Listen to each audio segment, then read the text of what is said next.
হে প্রভু, আমি অনেক অজানা পাপে পাপী।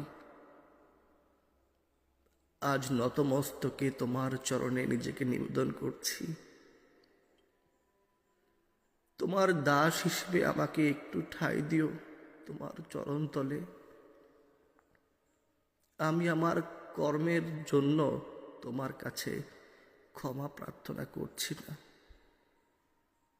আমার কর্মের উপযুক্ত শাস্তিটুকু আমায় ভিক্ষা দিও এবং তা সহ্য করার শক্তি দিও, যাতে করে তোমার উপর থেকে আস্থা হারিয়ে না ফেলি। আমাকে সবসময় সঠিক ধর্মপথে রেখো।